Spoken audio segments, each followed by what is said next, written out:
Hello Capricorn, Sun, Moon, Rising, and Venus sign. Sana po ay nasa mabuti kayong kalagayan. Welcome back po sa Star Tarot. Kung bago po kayo rito, welcome na welcome din po kayo and thank you po sa inyong suporta. I truly appreciate it. God bless you all.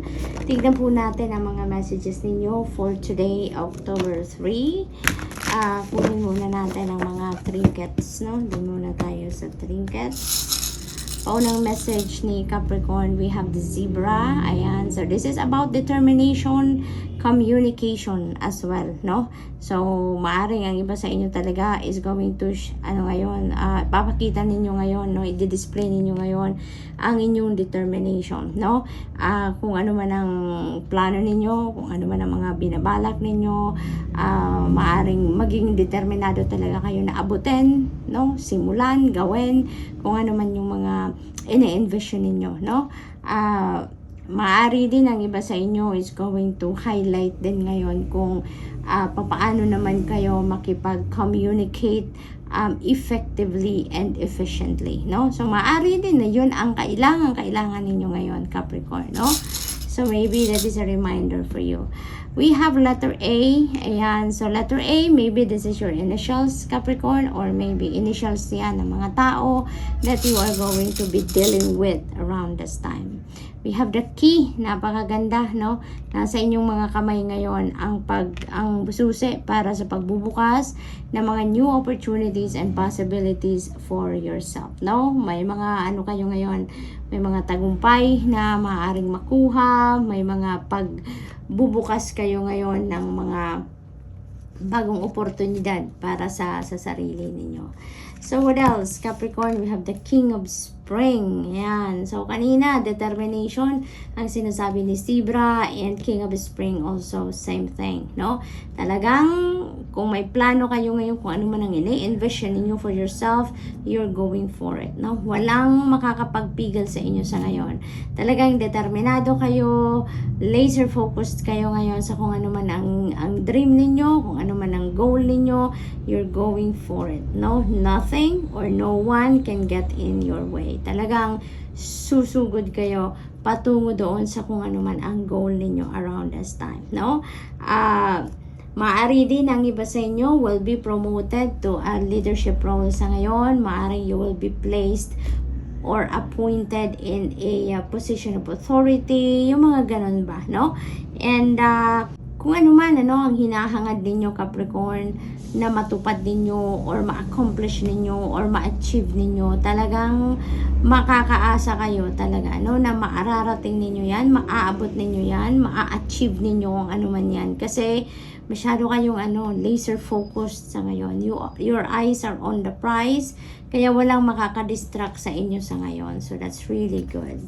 We have Four of Summer. Ayan. So, may mga opportunity na parating sa inyo dito. Merong kumakatok na oportunidad and ina-advisean kayo din ng Four of Summer energy dito to consider that, no? Pansinin ninyo, tignan ninyo, buksan ninyo ang inyong mga mata at tumingin kayo sa paligid because there are opportunities na nagbubukas para sa inyo or lumalapit sa inyo sa ngayon that you need or you may need to consider that or you may need to look into it, no? Dahil baka yun na, no? Baka yun na ang pagkakailanganan ninyo ng susi na ito, no? Sa pagbubukas ng bagong posibilidad or oportunidad na yan, no? So what else? We have the Magician. Ayan, you're really going to take action, no? Talagang kayo ngayon, you are on the go. Tulad ng sinabi ko kanina kay King of Spring, on the go ka ngayon. Talagang kayo ngayon, Capricorn, meron kayong goal na pinaghahandaan ninyo ng sobra-sobra, no? At yung paghahanda nyo na yan, tapos na, kaya't ngayon, execution time nyo na, no? Hindi na kayo makapag-intay ng mas matagal pa. Talagang gusto nyang simulan na yan ngayon. You are going for it. Parang kayo ngayon magmamadali or magmamabilis, no? Ang mga steps na gagawin niyo sa ngayon because you don't want to waste any more time, no? Kahit konting panahon, ayaw nyo nang paghintayan ang pagkakataon na to, you want to go for it. Napipick up po din dito, very excited na si Capricorn talaga, no, to make things happen for yourself. You're super ready na ngayon din na magkamit ng tagumpay, no? So, good luck Capricorn, and that's all I have for you for today. I hope nakatulong ang mga mensaheng ito in some way. Thank you for watching. Love and light. Namaste. Hello Virgo, Sun, Moon, Rising, and Venus signs. Kamusta po kayo? Sana po'y nasa mabuti kayong kalagayan. Welcome back po sa Star Tarot. And kung bago po kayo dito, welcome na welcome din po kayo. And thank you po sa inyong suporta. I truly appreciate it. God bless you all. Tignan po natin ang mga messages ninyo for today, October 3rd. Paunang mensahe ninyo sa trinket ay tortoise. Ayan. So, this is about parang ang approach ninyo ngayon sa life or sa mga endeavors ninyo is slowly but surely. No?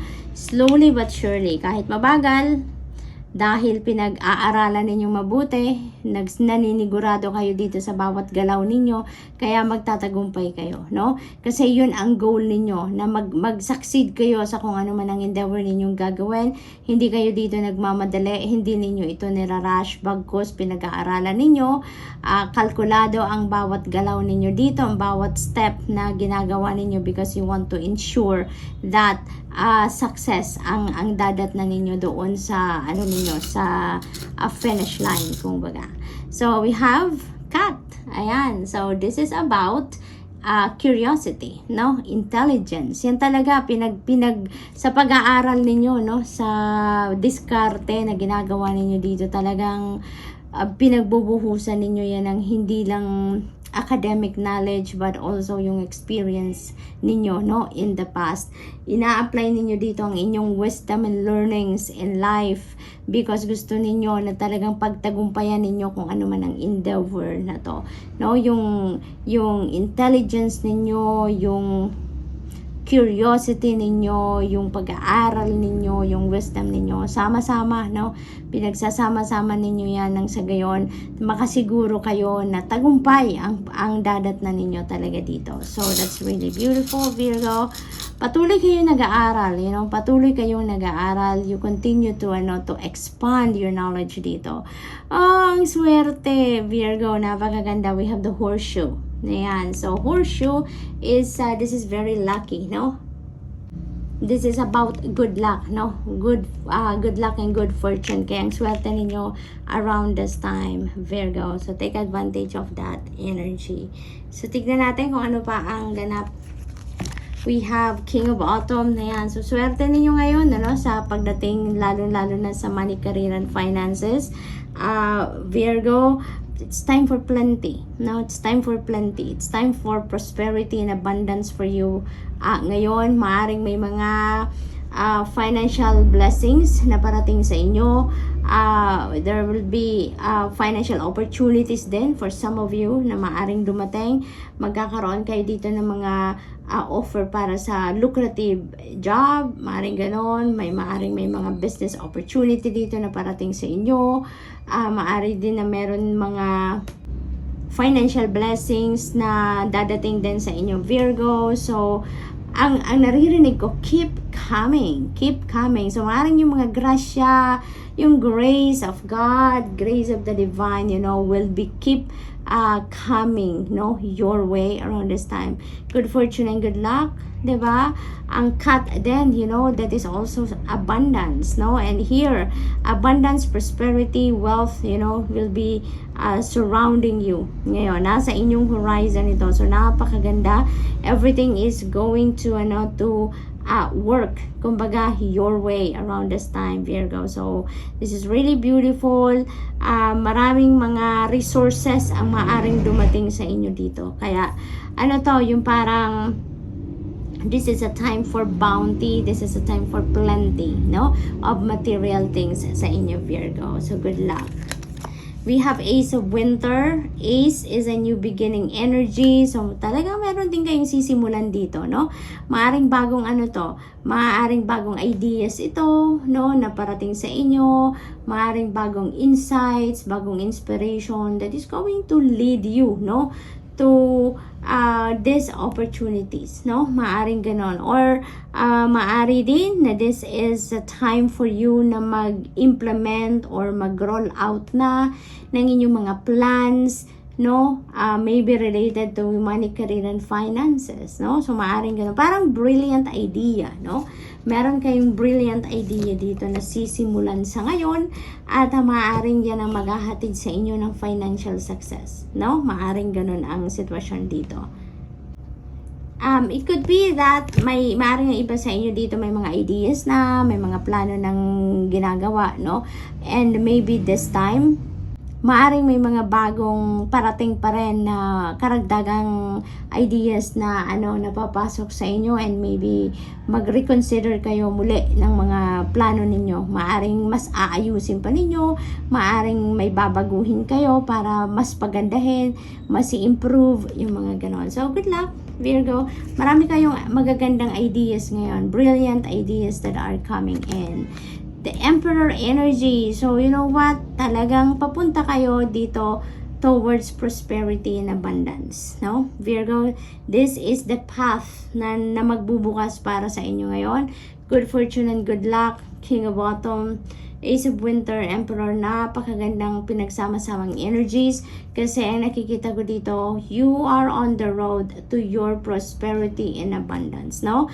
You're going to eventually experience financial comfort dito because meron na kayong kaperahan, meron kayong kaluwagan sa pera, you have resources available, no, for you. Kaya parang dito sa Emperor energy, parang ang focus din ng iba sa inyo dito is to build your own financial empire, no? Gusto ninyo dito na mag-lay ng solid foundation in terms of your financial security and stability, no? Not only for few months, for few years, but for the long term. So, napakaganda ng sitwasyon.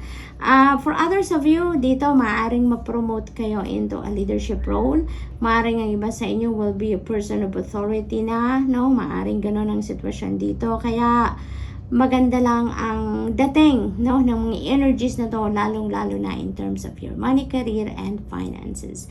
So, good luck, and that's all I have for you for today. I hope nakatulong ang mga mensaheng ito in some way. Thank you for watching. Love and light. Namaste. Hello Taurus, Sun, Moon, Rising, and Venus signs. Kamusta po kayo? Sana po nasa mabuti kayong kalagayan. Welcome back po sa Star Tarot. And kung bago po kayo rito, welcome din po kayo. Thank you po sa inyong support. I truly appreciate it and God bless you all. Tignan po natin ang mga messages ninyo for today, October 3rd. Unahin po muna natin ang mga trinkets. Tingnan natin kung ano messages for you. We have letter J. Taurus, letter J. Maaring ito ay inyong initials or maybe initials ng mga tao that you are going to be dealing with around this time. We have Swan. Yan, this is about confidence, determination, yung mga ganon, balance, yun din, no? Yun ang ganap para sa iba sa inyo dito. What else? We have another letter. We have letter A. Yan. So, ayan, maybe initials din ninyo yan or initials ng mga taong makakausap ninyo that you're going to be dealing with around this time. Taurus, Justice. Ayan. Speaking of balance as one energy, Justice card is also talking about balance, no? Equilibrium will be back in your life. Finally, dito Taurus, maaring may mga imbalances kayo in the past. May mga bagay na naniniglag kayo. May mga bagay na hindi nasa tamang nasa tamang posisyon. Pero ngayon, everything will be back in balance, no? Maayos nyo na ang lahat. Mabibigyan nyo na ng oras. Mabibigyan nyo na ng panahon ang bawat bagay, no, sa buhay ninyo. Bawat area ng buhay ninyo will be getting its attention na kailangan, no. And Kung ang iba sa inyo dito, maaring may mga hindi pagkakaintindihan with another group or another person, maybe this is also the time that you're going to be reconciling na, no? Maaring merong magaganap pag-uusap dito na magaganap, and you will end up with a peaceful resolution. You will be meeting halfway. Maaring may mga compromise dito din na magaganap, nang sa gayon ay mag-meet kayo halfway at magkakaintindihan, no? At yun, magkakaayos kayo dito, Taurus. You are also getting what you deserve ngayon. Karma, no? Karma is at play at this time, and we are talking about good karma. So kung ano magagandang bagay, magandang deeds na ginawa ninyo in the past, that is what is exactly coming back sa inyo sa ngayon, no? We have 9 of Spring. Yan, napakaganda rin itong reminder para sa inyo. Kasi, perseverance. This is about perseverance. Iniimbitahan kayo ngayon to continue on with what you are doing, Taurus. Huwag kayong sumuko, no? Kahit napapagod na kayo, nahihirapan na kayo, maaring naboboard na kayo sa kakahintay ng resulta, don't give up. Kasi napakalapit nyo na sa inyong tagumpay, napakalapit nyo na doon sa finish line, no? Kung saan makikita nyo na ang bunga ng iyong pinaghirapan. Okay? Kaya ang napakahalaga ngayon, despite your pagod, despite your pagkasawa na siguro sa paghihintay, now is still not the time to give up. Okay? Huwag kayong mag-give up. Alalahanin nyo, you've come this far para mag-give up kayo. Huwag ninyong sayangin ang effort, ang resources, ang pagod, ang oras na ginugol ninyo, no? In the past, para dito sa kung ano man ang endeavor ninyo na ito na pinagsisikapan ninyo para i-give up nyo lang ng basta-basta, no? So, konting tiis na lang, konting tiyaga na lang, kumbaga, one last push na lang at makukuha nyo na kung ano ang para sa inyo, okay? You've worked hard for this, kaya pagtiyagaan nyo na, ituloy-tuloy nyo na, konti na lang na oras, Taurus, ang gugugulin ninyo dito, and ma-claim nyo na ang inyong victory dito, okay? So, tignan natin kung ano pa ang ganap. We have King of Spring. Continue on with what you are doing. Dahil Taurus, papunta na kayo talaga sa pagkiklaim ng iyong victory, no? Huwag ninyong hayaan na something or someone, no, will drag you down dito. Huwag kayong magpapatalo dyan. Do not back down. Continue sa laban, no, hanggang sa kayo'y magtagumpay. Okay? Maari din ang iba sa inyo dito is papunta kayo sa isang leadership role. Maari ang iba sa inyo will be promoted dito onto a higher level of a position sa trabaho ninyo. Maaring may mga ganon, or maybe Taurus, someone na very inspiring, very wise, someone na maaring leader, no, very influential person maybe is going to to help you out dito sa inyong sitwasyon sa ngayon. Kasi maaring napapagod na talaga kayo, maaring kailangan ninyo dito ng tulong na para mag-continue on kayo sa endeavor ninyo. So maybe someone na medyo matured na din siguro to, or someone really na nasa mataas na posisyon is going to help you out dito para makarating kayo doon sa finish line ninyo, no? So good luck, and that's all I have for you for today. I hope nakatulong ang mga mensaheng ito in some way. Thank you for watching. Love and light. Namaste.